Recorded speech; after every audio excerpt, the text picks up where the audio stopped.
안녕하십니까? 여러분과 함께 시행착오를 덜면서 인생을 바람직하게 바꾸고 싶은 정영기입니다. 인생성형가 정영기입니다. 오늘 이야기는 조정래입니다. 조정래의 공과 과. 감히 말하자면 공이 49, 과가 51, 과실이 더 많다고 봅니다. 왜 그렇게 생각하는가? 조정래는 소설가죠. 왜 소설입니까? 하필이면 대설 아니고. 소설이라고 한 이유는 장자시대에 장자가 비유적인 말, 쓸데없는 말 하고 다닌다고 유가들이라든가 다른 사상가들이 볼 때 저 사소한 이야기를 하고 다니는 저 친구들 그렇게 말하니까 그래, 우리는 사소한 이야기 하니까, 하찮은 이야기 하니까 신경 쓰지 마. 너희들은 그렇게 대설 말해.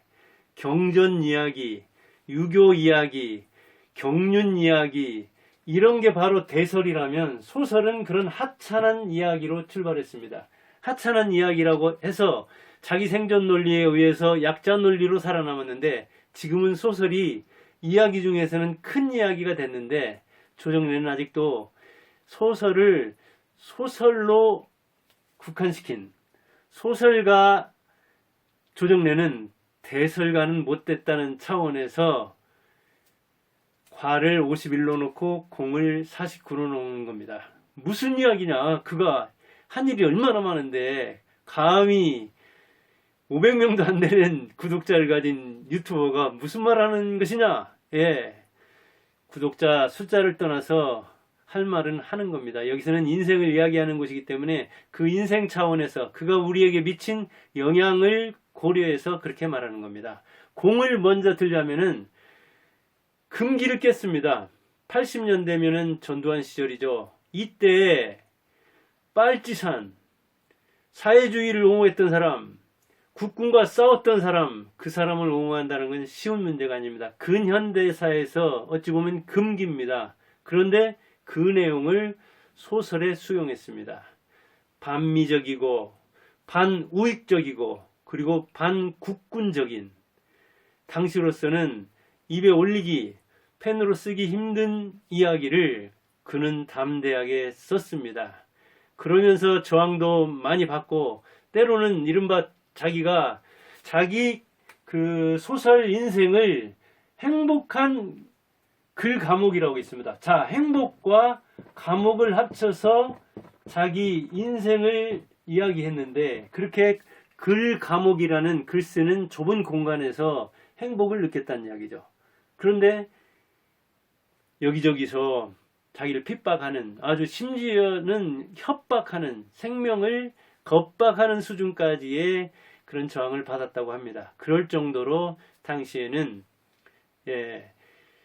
핍박을 당할 만한 요인들이 충분히 있었죠. 왜냐하면 그때 당시까지도 군사 정권이었으니까요. 그런데도 거기에서 금기사항, 그나마 반미, 친, 좌익, 빨치산, 옹호, 빨갱이 하면은 그 시대에는 정치에서도 금기를 했는데, 이렇게 태백산맥 나오지 않습니까? 여기 역시 빨간색으로 했는데요. 그 밖에 이제 출판사를 바꾸면서 내더라도 이렇게 검은 바탕에 빨간 글씨로 쓰는 게 그 이미지를 떠오르게 하는데도, 그리고 섬뜩한 그런 어떤 인상을 주는데도 좋아서 그런지 이런 디자인을 많이 옹호하더라고요. 그 밖에 그는 문학 영향력을 강화했습니다. 자칭 문학 권력이라고는 안 하더라고요. 자기는 뭐 문단이라든가 또 문학 그 평론가들이 이야기하는 그런 그룹 속에서 문학인들끼리 이렇게 단체를 이뤄가지고 힘을 쓰려고 하진 않았다. 그렇지만 자기는 역시 문학 영향력이 매우 크기 때문에 지금도 보면 아주 자신있게 강연에 나가서 이야기하고 자기 주장을 매우 단호하게 단정적으로 펴니다. 그는 문학이 뭡니까? 흥미와 유익을 주는 거라고 하잖아요. 근데 그나마도 이렇게 말하듯이 대하 소설로, 또 아리랑, 이런 대하 소설로, 그 밖에 한강이라든가 또 요전에 나온 정글만리라든가 이렇게 규모가 큰 소설을 통해서 우리에게 문학력, 영향력을 행사하고 있죠. 마치 이것은 소설이 픽션인데, 허구인데 사실처럼 받아들인 측면도 많아가지고 민주화에 기여한 측면도 있죠. 그때 당시 그 민주운동을 하던 지금은 586들 그리고 이념 교과서 역할도 했고 그리고 이렇게 대문학가가 그런 그 사회주의 사상을 옹호하니까 거기에 줄을 서는 사람들도 많았죠. 그래서 지금도 조정래의 영향력은 그런 데서 오는 문학 영향력을 행사하는 것은 거기에 기반을 둔 측면이 많죠. 그리고 그는 치열한 창작력을 승화시켰습니다. 그러면서 요즘 젊은 작가들에 대해서 그런 준엄한 어떤 문학애가 없다. 문학을 애착하지 않으니까 그렇게 긴 소설을 그리고 어떤 체제와 대응에서도 또 어떤 사회적 그리고 부조리한 것이 있으면 그런 것에 대한 고발 문학의 기능을 제대로 해야 되는데 문학가가 치열하지 않으니까 그런 소설을 못 써낸다 그렇게 이야기를 하면서 표절이나 하고 또 이런저런 그 시비에 문학상 시비에 얽매이는 거에 대해서 후배들에 대해서 이렇게 아주 꾸짖더라고요. 그 뭐 일리가 있습니다. 아무튼 자기는 치열한 그런 창작 정신을 승화시켜서 대하 소설을 많이 썼고 그리고 그 소설은 역시 흥미성도 있어서 시장성도 있어서 반면에 문학성에 대해서는 뭐 시비가 엇갈립니다만은 아무튼 행복한 글 과목에서 수감 생활을 할 만한 그런 소설가였죠. 작가는 작품으로 말하고 농부는 작물로 말하고 기자는 기사로 말하고 그리고 유튜버는 말로 말한다는 차원에서 컨텐츠로 말한다는 차원에서 작가로서 성공한 셈이죠. 이처럼 공이 있습니다.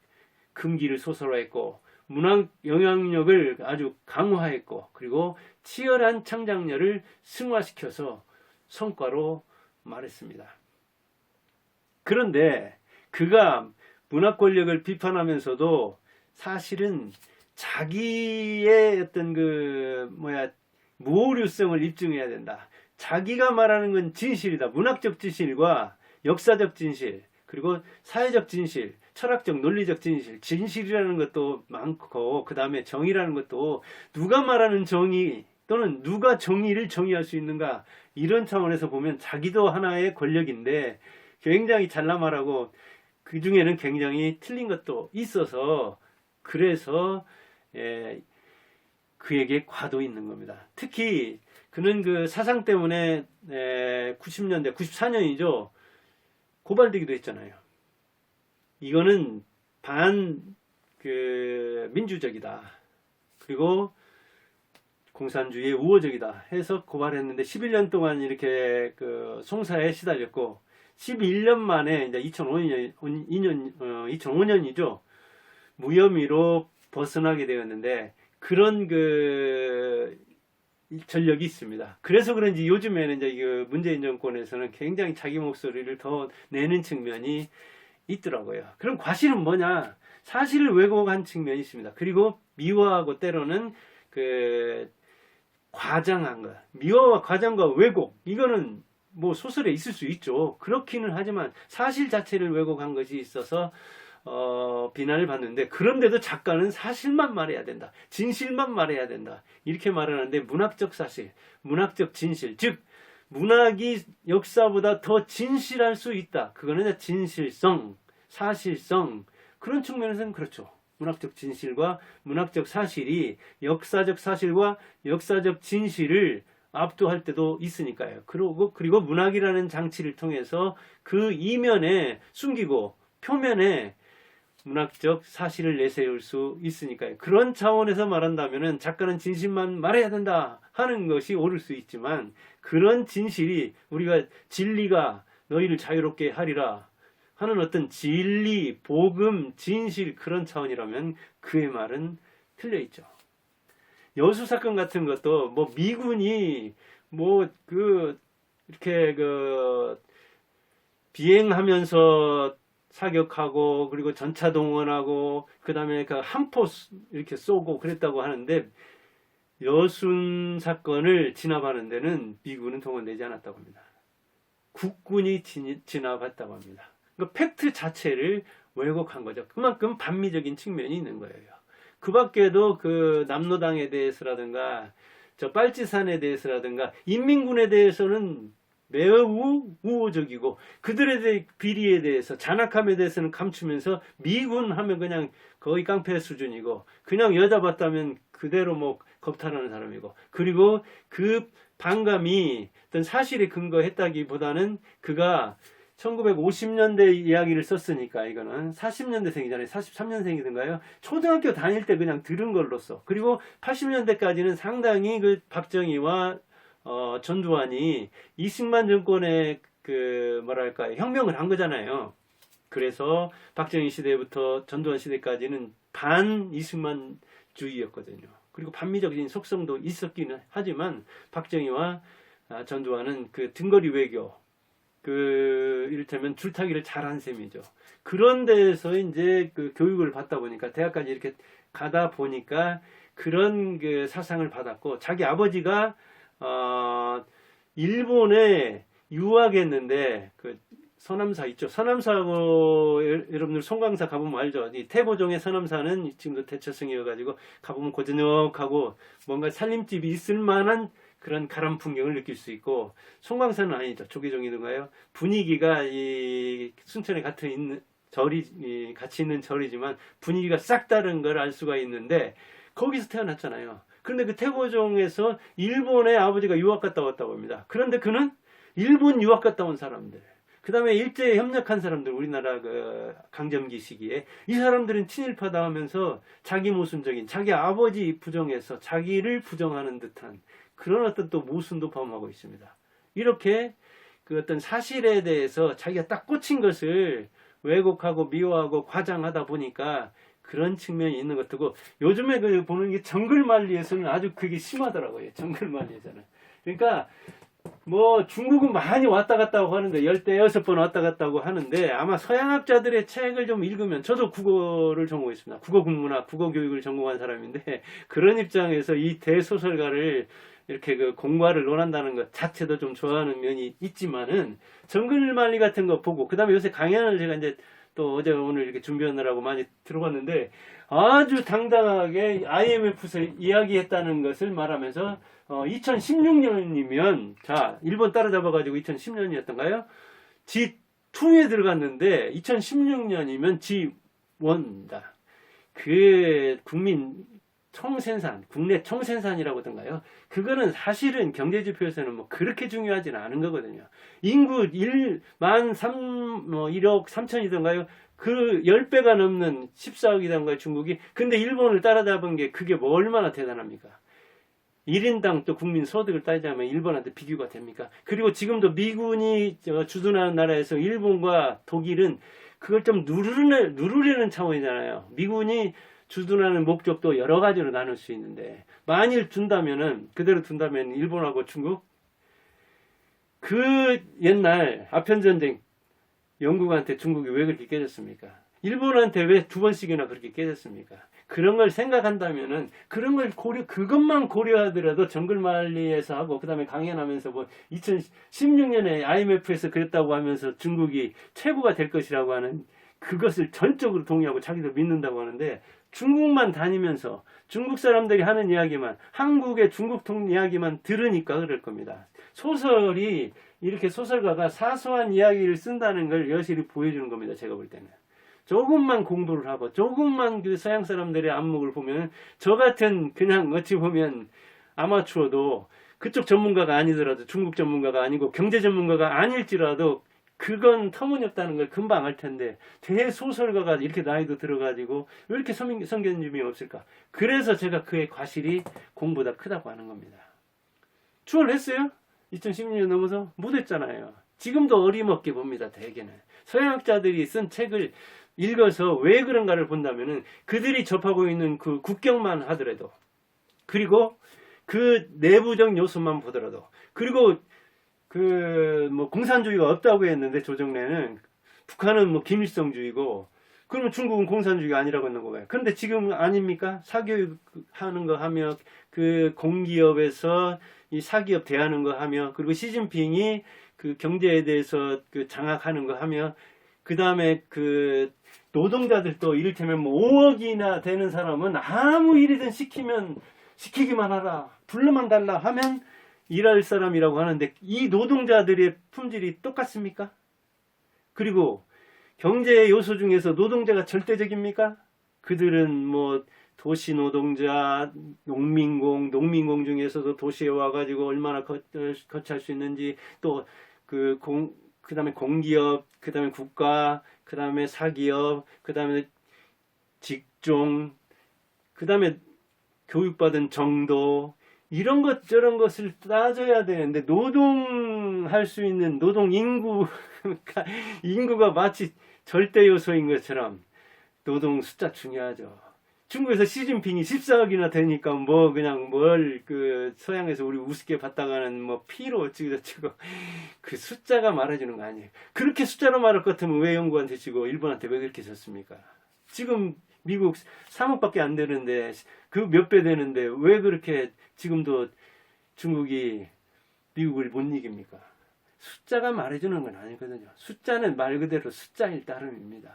인구는. 중국 같은 경우에는 얼마나 또 뻥이 셉니까? 얼마나 거짓말을 합니까? 정글만리에서도 무슨 짝퉁이 통하는 나라, 그렇게 짝퉁이 통할 정도로 거짓말이 성행한 나라고 뻥이 센 나라이기 때문에 그들의 말을 믿을 수 없는 겁니다. 그런데 거기 가서 그것만 보고 싶은 것만 보고 듣고 싶은 것만 보니까 넓게 못 보니까 엉터리 같은 이야기를 하는 겁니다. 나이 들어서 아주 자신만만하게 얘기했는데 완전히 틀렸잖아요. 이렇게 사실에 대한 것을 태백산맥 쓸 때도, 이 아리랑 쓸 때도, 한강 쓸 때도 그런 측면이 있습니다. 소설가니까 뭐 픽션이고 자기가 쓰고 싶은 것을 쓰는 거야 어쩔 수 없는 거지만, 그런 그 미래에 대해서 내다보면 좋으려면 과거에 대해 쓰면서도 그렇게 엉터리를 쓴다면 문제가 있는 거죠. 예측에서는 이렇게 오래간 말을 예측해가지고 미래적인 거 이렇게 얘기했는데 그대로 어긋나 버렸잖아요. 그 다음에 패배한 이념을 옹호했습니다. 어떻게 됐든 사회주의 공산주의는 패배한 겁니다. 이념 전쟁은 끝난 거라고요. 그런데 그 끝난 이념에 대해서 그걸 용감하게 옹호하고 예찬하는 것까지는 좋지만 이제는 끝난 겁니다. 비전을 말하고 도전을 말해야 되지, 사회주의 공산주의 옹호하면서 그러면서 공산주의는 없다, 그러면서 친중하고 이제는 뭐 반미하면서 아니다, 등거리 외교해야 된다. 미국과 중국 사이에서 이 양국의 그 사이에 협공을 당하지 않고 샌드위치 되지 않고 상생할 수 있는 그런 그 가교가 돼야 된다, 그런 이야기를 하는데 그것도 여러 가지 요소가 필요한 겁니다. 외교에서 국제정치학에서 말할 때는 특히 국력을 말하는데 국력 중에서도 군사력을 말하는 경우가 많은데 그렇게 소설가적 상상으로 간단하게 되는 문제는 아니거든요. 그런데 아무튼 그가 또 반유림적이면서 유림의 근원은 어딥니까? 중국이잖아요. 그러면서 친중적이에요. 그러니까 이것도 모순적인 그 언행이죠. 이런 것을 보여주는 거 있어요. 그 다음에 이제 갈등의 원인을 제공한 섭니다. 사실은 이념 정치하는 데가 잘 산 나라로서 조선시대 이념 싸움마다 끝났잖아요. 어찌 보면. 그리고 일제 강점기에도 이념 싸움이 있었던 겁니다. 그때로서도 상당히 자익이 셌습니다. 그 다음에 해방 이후에 한 50년까지 그 사이에도 이념 갈등이 매우 치열했습니다. 그런데 아마 이 80년대부터 시작해가지고 여기서 용기를 얻은 사람들이 586이 민주화 세력들 중에 이런 소설을 마치 현실처럼 생각해가지고 교과서처럼 생각해가지고 지금 그 이념 정치를 통해서 사회 갈등이 얼마나 심화됐습니까? 이 문재인 정부 들어서. 그런데 그 갈등 원인을 제공한 것 중에 하나가 제가 볼 때는 조정래의 소설들이라고 봅니다. 특히 태백산맥 같은 거 보면은. 그러니까 과거의 이념을 끌어오는 것, 소설로 이렇게 소환해 오는 것까지는 좋죠. 그러면 좀 균형 있게 봐야 되고, 물론 빨치산이 너무 비하를 받았기 때문에, 폄하를 당했기 때문에 그것마저도 긍정적으로 평가를 해야 통일을 할 수 있다, 분단을 극복할 수 있다 하고 이렇게 작가가 뒤에 책날개에다 썼더라고요. 일리는 있어요. 그러다 보니까 반동적으로 그동안 빨갱이다, 빨치산이다, 공산주의다 하면서 그것을 이렇게 긍정적으로 이해적 측면으로 봐야 된다 그러긴 했는데, 너무 그쪽은 다 이해를 하고 그 다음에 이게 이제 미국인이라든가 국군이라든가 우익이라든가, 이를테면 태백산맥만 해서 그렇지 않습니까? 뭐 염상진이든가요, 정하섭하고 소화가 제일 처음에 그 성관계를 맺는 그런 걸로 시작하던가 일과는. 그런 데서도 보면은 좌익들은 로맨스, 우익들은 불륜, 내로남불이에요. 내로남불.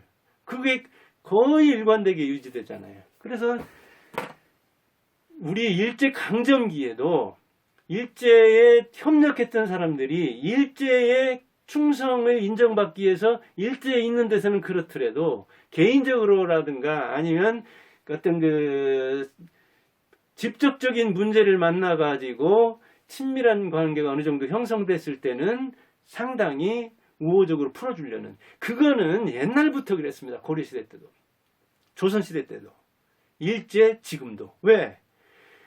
그 밥을 먹고 있으니까 그 감시를 당하는데 눈치를 보는 거예요. 지금도 보면은 그 어떤 그 단체에서 광복회나 뭐냐 이런 데서 보면 그런 거예요. 충성을 더하려고 더욱더 자기가 그 뭐랄까요, 충성을 이렇게 오버하는, 과잉하게 보여주려는 그런 차원이 일제시대 때 있었던 거예요. 그래서 하급관리긴 하지만 하급관리나 순사나 이런 사람들이 한국 사람이 일본 사람보다 더 했다고 그러잖아요. 조선시대에도 중국에서 왔는데 그쪽에 그 이를테면 근거를 둔 사람이 우리나라에 이렇게 사신 오는 수가 있는 거예요. 조선에 원래 근거 있던 사람이. 그럼 조선시대에 와가지고 더 하는 측면이 있어요. 왜? 갖춘 중국 사람들에게 의심을 안 받아야 되잖아요. 원나라 통치하에 고려 때는 안 그랬고 안 돼요. 그런 거예요, 이게. 그런 차원에서 빨치산이라든가 이런 사람들이 민간인한테 한번 물어봐야 되는 거예요. 민간인들이 볼 때는 국군이든 빨치산이든 사상적 어떤 그 체계가 딱 서 있지 않는 사람들이 볼 때는 다 문제가 있었던 거예요, 어떤 면에서는. 그렇다고 양비론, 양시론 펴자는 얘기가 아니라, 이를테면 그 빨치산을 미워하고, 그 다음 국군은 이렇게 아주 추악하게 그리는, 그게 일과 안 된다면 사람에 따라 그 대하소설 이렇게 많은 원고지로 몇만 매를 썼다는데, 그런 그 물론 캐릭터를 일관되게 유지하려고, 이념적 성향을 일관적으로 유지하려고 그랬을 수도 있죠. 그렇긴 하지만 사람에 따라 그게 다른 경우가 많은데, 지금도 이를테면 뭐 어떤 그 직종에 있는 사람은 그 사람들이 똑같습니까? 다 달라요. 다 다르다고요. 어떤 직종은 어떤다 그렇게 일반화시키기에는 사람들의 개성이 그 집단 속에 이렇게 수렴시킬 만하지 않다고요. 뚜렷하다고요. 지금만 그러냐? 옛날에도 그랬을 것이라고 본다는 차원이죠. 그런 차원에서 본다면 이게 반미 친중하면서 중국에 대해서 이렇게 옹호적이다 보니까 이렇게 예측이 틀린 거예요. 그리고 그 소설은 대개는 이제 과거지향적이죠. 그리고 지금 중국이 아까도 얘기했지만 국경 문제도 그렇지만 내부 문제도 그렇지만 그들이 지금 지향하는 공자 사상 가지고는, 그 과거지향적인 사상 가지고는, 그리고 그 흠결주의를 지향하는 그런 걸로 봐서는 말은 좋죠. 공산주의도 얼마나 말은 좋습니까?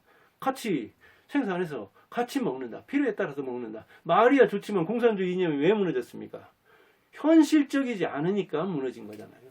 그런 차원에서 본다면은 그런 그 갈등 원인을 끌어다 놓아가지고 지금 그 이념 갈등을 하고 있는데, 그런 데서도 보면 요즘도 보면 상당히 그 갈등을 이렇게 불러일으킬 만한 발언을 꽤 하고 그러더라고요. 그래요. 아무튼 그가 이야기하는 것 중에 뭐 모처럼 예측한 것도 틀리고 그랬더라고요. 왜 그랬나? 그만큼 자기가 보고 싶은 걸 보고 듣고 싶은 걸 보고 자기 이념의 안경으로 보니까 그런 거예요. 서구의 그 학자들이라든가, 저도 뭐 식견이 짧지만은 서양 사람들이 쓴 책 보면 정말 그 세계를 넓게 보면서 다양하게 보면서 정말 객관성을 유지하려고 하는 측면이 있는데, 소설가라 하더라도 자기가 쓰고 싶은 것만 자료 모아가지고 보고 싶은 자료만 봐가지고 자기 이념의 잣대에 딱 맞춰서 이렇게 분별해내면 그런 과오를 저지를 수밖에 없죠. 근데 상당히 그 나이도 들고 그랬는데 지금도 계속 소설을 쓰겠다고 하는데, 그 치열함은 좋지만은 그 시각을 뭐 고칠 필요가 있을 거예요. 그리고 과거에만 머물 게 아니라 이제는 좀 가야 돼요. 우리나라 뭐 소설뿐만 아니라 영화도 그렇죠. 거의 다 과거 이야기잖아요. 되게 그게 중국적인 거예요. 그리고 미국 애들은 미래 이야기, 없는 이야기를 만들잖아요. 영화에서도 보세요. 우리나라 영화나 사극 보면은 거의 다 과거 이야기잖아요. 그리고 잘못된 과거마저 미워하는데 조정래처럼 그런 측면이 있죠. 무슨 뭐 고종이네, 뭐 그 명성황후네, 사실은 다 실패한 사람이에요. 그리고 조정래도 그 이야기를 않는 거예요. 아리랑 같은 데서도. 그럼 왜 일본이 우리나라 와가지고 그렇게 그 우리나라 사람들에 대해서 괴롭히는 것만 나와요? 그럼 왜 우리나라 사람들은 그런 상황에 처했어요? 그걸 물어야죠. 잘못한 것은 우리가 아닌가? 왜 총 한 방 못 쏘고 일본한테 저항하면 못 오고 그대로 먹혔을까? 그거 중요한 얘기 아니에요? 그 질문을 해야 되는데 그런 질문은 안 하는 거예요. 자기 반성이 없는 민족은 비전이 없죠. 예, 그런 차원에서 조정래 공과를 이야기한다면 과가 더 많다. 근데 공도 있다. 소설가로서 대성한 사람을 한번 이야기해봤습니다. 아직 살아있기 때문에 조심스러운 측면도 있고 앞으로 어떻게 될지는 모르지만 제 입장에서 하는 겁니다. 평가는 자유로운 거니까요. 여러분들도 얼마든지 근거를 들어서 저를 비판하시길 바라고, 그런 대로 수용할 만하다 하면 수용할 수 있는 거고 그렇습니다. 감사합니다.